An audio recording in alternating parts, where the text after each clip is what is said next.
حضرت ابو ہریرہ رضی اللہ تعالیٰ عنہ حدیث بیان کرتے ہیں کہ ہم کہیں بیٹھے ہوئے تھے، نبی صلی اللہ علیہ وسلم بھی تھے، محفل میں حضرت ابو بکر بھی تھے، محفل میں حضرت عمر بھی تھے، حضرت ابو ہریرہ بھی تھے۔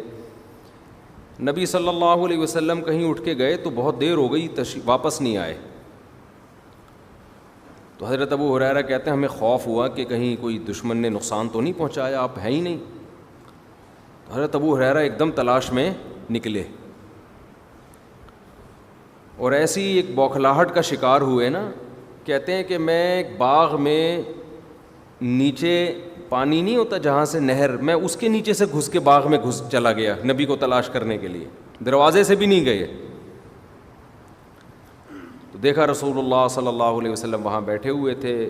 آپ نے پوچھا کیوں کیسے آئے؟ میں نے عرض کیا یا رسول اللہ مجھے خوف ہوا کہ آپ کو کوئی نقصان تو نہیں ہو گیا۔ تو نبی صلی اللہ علیہ وسلم نے فرمایا کہ اے ابو ہریرہ میری طرف سے لوگوں کو خوشخبری سنا دو کہ من قال لا الہ الا اللہ دخل الجنہ،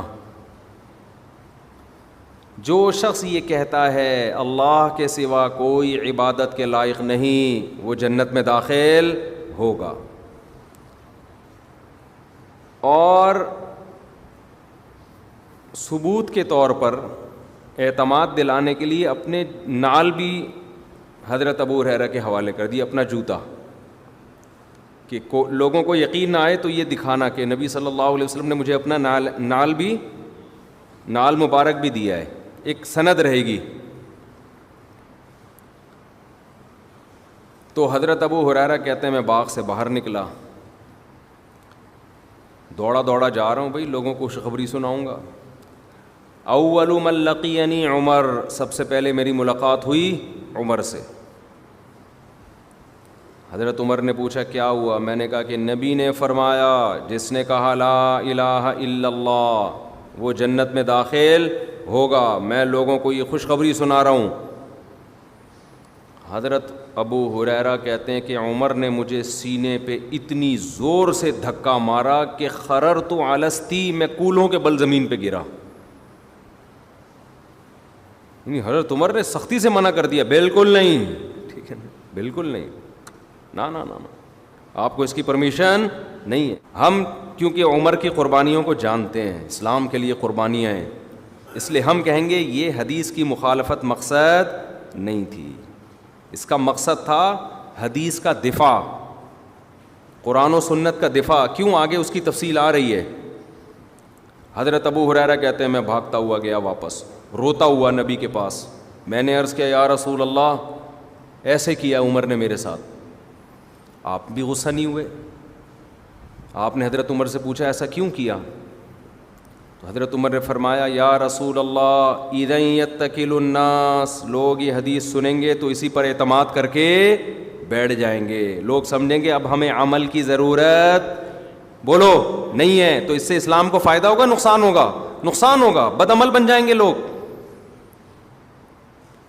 عقل مند لوگ تو سمجھ جائیں گے بھائی لا الہ الا اللہ کا مقصد اس کے لوازمات کے ساتھ، کلمہ توحید کا اقرار کرے، اس کے لوازمات ہیں، عملی زندگی میں بھی اس کو لے کر آئے۔ لیکن عام آدمی کیا سمجھے گا کہ بس زبان سے کہہ دیا لا الہ الا اللہ، ہم کہاں گئے؟ سیدھا جنت میں۔ تو نبی نے حضرت عمر کے اس عمل کی مخالفت نہیں کی، بلکہ کتنے مواقع ایسے ہیں نبی نے حکم دیا، حضرت عمر نے مشورہ دیا نا ایسا نہیں، آپ یوں کریں۔ قرآن کی آیتیں نازل ہو گئیں کس کی تائید میں؟ حضرت عمر کی تائید میں۔